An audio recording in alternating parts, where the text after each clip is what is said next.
Hello, welcome to The Road to Tokyo. I'm Tracy Holmes, coming to you once again from Hotel Quarantine. The Paralympic Games are only days away. COVID numbers continue to rise inside Japan, and we'll cross to Tokyo shortly to find out how the local population are feeling about these games just ahead. We'll also look at the tough restrictions that have been put in place to protect the Paralympians. But first, there are fears for the Paralympic team from Afghanistan, which has been withdrawn after the takeover by the Taliban in that country. Afghanistan's Paralympic team has pulled out of the Games amid the turmoil. Zakia Khudadadi and Hussein Rasuli were due to represent their country in Taekwondo and athletics, with Khudadadi set to make history as Afghanistan's first female Paralympian. But the pair haven't been able to make it out of Kabul. Khudadadi sent this message about her situation. With all the struggles I've been through, I'm currently imprisoned inside the house. I cannot even go outside around this house with confidence and with security to go out to buy just a few things for myself, to train, to check on how anyone else is. My intention is to participate in the Tokyo 2020 Paralympic Games.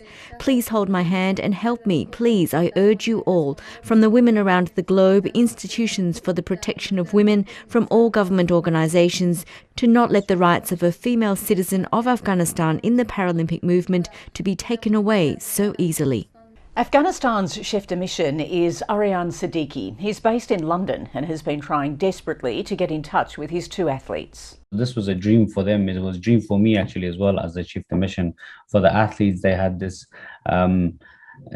inspiration, this commitment. They trained with a very basic facilities, very basic resources in their local clubs and the back gardens to prepare for this big event. But unfortunately, everything is now shuttered. They cannot compete, they cannot take part because of what happened in the country. It's just horrific. It's just devastating for the team, for the athletes, and for myself. I think words can't explain what's actually going through their minds. Have you spoken to them in the last few days? Yeah, I tried a number of times to connect with them, to speak with them. I couldn't get through. But this morning, thankfully, I managed to call Zakia, but the network the internet connection was very weak. But we managed to leave each other voice messages. But she was in tears. She couldn't explain. She said, "Look, I've left my parents because she's originally from Herat province. She's traveled to Kabul. So the Taliban took over Herat first. She was saying, I hope that before, Taliban reaches Kabul, we're going to fly out to Tokyo. But unfortunately, that didn't happen. She was explaining she's with the extended relatives, family of 10 who are already struggling to put food on the table, given the Taliban situation now, and she's there as well. She said, please advise me what to do. I would just, I said, what can I say? What can I do at the moment? It's very limited of what I can suggest or what I can do. She said, I'm not losing hope yet. I still have hope that somebody out there will help. But she said she's very scared to go outside in case the Taliban recognize her that she's the para-athlete. And she was very scared, basically, yeah, to say the least. What do you think about the safety of the athletes, and will it be different for the male and the female?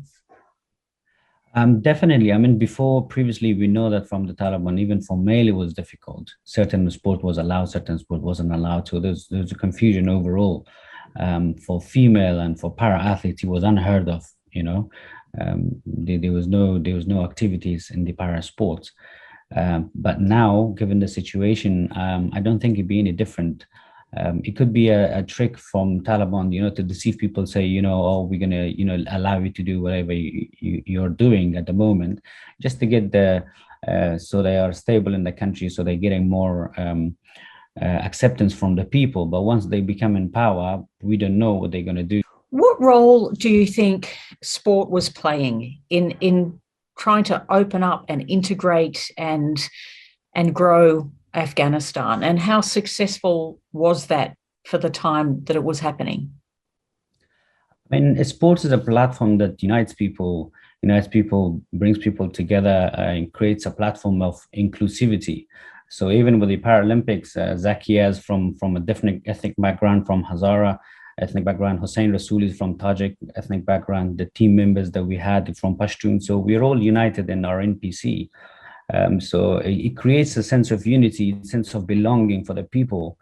Especially when you're competing at international events such as Olympics, there people will for cheer for Afghanistan. They're not gonna say, okay, from which ethnic group I am or which I belong. They're gonna shout Afghanistan, and this in itself is a great achievement. But unfortunately, that's no longer possible for Afghanistan, and we don't know for how long. So it's a very devastating situation. The situation is very critical at the moment. We get mixed messages from back home, especially for sports. I don't think it's going to look good. People are just scared already. So yeah. And even though people have been, making comments that maybe this is a different Taliban, maybe things will be different from now on, there doesn't seem to be a lot of stock put into those sorts of comments, because you haven't been able to trust them in the past, and we know what happened in the past. I mean, they're obviously, people say they're different Taliban because obviously they're not the same people in a sense, but the ideology, the mentality, the indoctrination, the brainwashing is still there. We don't know for sure what's their agenda, what they're trying to achieve, what's the goal for the country. Is probably they have their own narrow-minded particular agenda that they want to implement in the country, but we don't know for sure. I know that there still will be some refugees from Afghanistan that will compete in the Paralympics as part of the refugee team. But I wonder if you think that sports bodies like the International Olympic Committee, the International Paralympic Committee, International Taekwondo, do these sorts of bodies, is there anything they can do or should be doing to help at this time, especially considering there are athletes that are part of those groups' families? We still have time for the games. The only reason that we couldn't go out was because there was no commercial flights and we had no other options. There were no other help from anywhere, from the communities that you mentioned. There were like the Taekwondo family, the international, countries that could, say this is what we can do, just to help to get the athletes to participate in the games. So I was just saying, we always say, we are part of one body, whether it's the Olympic Committee, the Paralympic Committee, the Asians. In situation like this, you really get to feel the sense of belonging, what they can do for you. For example, I've been so busy, even today, I've got back-to-back interviews, but people haven't come across to say, okay, what can I do to help? Yes, we are reporting, which is very important to report, to make sure that our voice is heard. But at the same time, I'm sure there are practical steps to take in order to ensure that the athletes take part.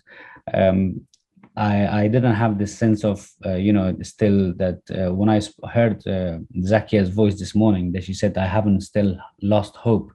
That kind of touched me, that kind of hit me deep down in my heart, saying, given the situation that she's in, the Taliban has taken over. She knows the airport is, in a chaotic situation, but she still hasn't lost her hope.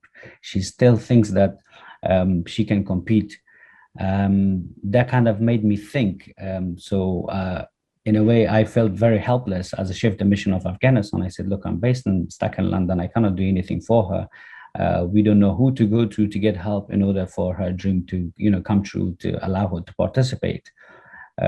Because this was history in the making, first Afghan female to make her debut in Taekwondo in Tokyo. This was history in itself, and she had this dream, she had this hope still, but I feel helpless. I don't know what to do. A little earlier, I spoke to the president of the International Paralympic Committee, Andrew Parsons, to see what it is they can do to ensure the safety of the Paralympians inside Afghanistan. So far, let's say they are safe, given the circumstances they are in that nation. We have been trying to find ways to bring them here to Tokyo so they could compete, but there are no commercial flights coming out of Afghanistan. So at this very moment, we are thinking more of them from a human being perspective rather than an athlete perspective. So to bring them to Tokyo will probably put them more at risk than if we understand that this is maybe not the moment for them to compete at the Paralympic Games due to what is happening there. So unfortunately, at this moment in time, it doesn't seem possible to bring them in a safe manner. I want to talk about the refugee team you have. Abbas Karim is one of the members. He's an Afghan refugee. He must be processing some rather difficult thoughts at the moment, not just for what he's doing, but in seeing what's happening in his former country at the moment. On the time that he should be focusing solely in his competition here in Tokyo, with all the difficulties that we have here because of the pandemic, now that it's far bigger than sport. It's about his family, his friends, his country. So it's really tough on him, and we are trying to offer him the possible everything that we can in terms of let's say from an emotional support, but also from trying to make him get in contact with his family in Afghanistan. So offered all kinds of supports so he can try to connect again only with the competition. It's really hard to believe that he will only focus on the competition given the situation, but it's what we're trying to offer him the environment that provide this environment to him. But it's really tough. It's we have always seen the images from Kabul airport, from what is going on there, and it's really sad to see that a few days prior to the opening of the Paralympic Games. Like the Olympics, there'll be no spectators inside the venues for the Paralympic Games as the state of emergency continues inside Tokyo and Japan, with COVID numbers continuing to rise. Shinsuke Kobayashi is the head of Kyoto News Service. He said that the ban on spectators for the Paralympic Games was expected. The number of infections in Japan is still surging, and I think it was a little bit kind of inevitable that we have to have the event without the spectators. Of course, the reaction with the Olympic Games, with the very good result from the Japanese athlete, kind of lifted the mood a little bit. And at the poll that was conducted just past weekend says that about 62.9% said it was good that Olympic Games was held. So I think it was kind of positively accepted. The Paralympic Games, I think, accepted rather positively, maybe more so than the Olympic Games, with its values of inclusion and diversity. People look at the games as something very important in the society and will be inspiring. The heat and humidity will no doubt test the athletes again. Jared Clifford is one of the Paralympians we've been following in the build-up to Tokyo. As a middle distance runner, he shares in his latest video diary what he's been doing to prepare for the conditions. Hey guys, it's Jared Clifford. We're out here in Townsville doing a track session today, getting ready for the heat. It's about midday, coming on 30 degrees, and we're doing 300, 400, 300, 400, 300, focusing on a bit of speed and getting used to the heat as we prepare for Tokyo. The heat and humidity in Tokyo is going to be a massive factor in our performance, so the boys and I are ready to go. I'll check back in after. We're done. The body's pretty lactic at the moment. We were hitting the 300s in 38 to 40 seconds and the 400s in 53 to 54 seconds, off about 4 to 5 minutes rest. Yeah, I'm pretty stoked with how I handled the heat. And I think, sessions like this in the middle of the day in Townsville is probably what's going to be, one, making us physically prepared for Tokyo, but mentally too, because up until today I was a little bit scared of the heat, but I think we nailed it today. That's all on this week's Road to Tokyo. See you next time.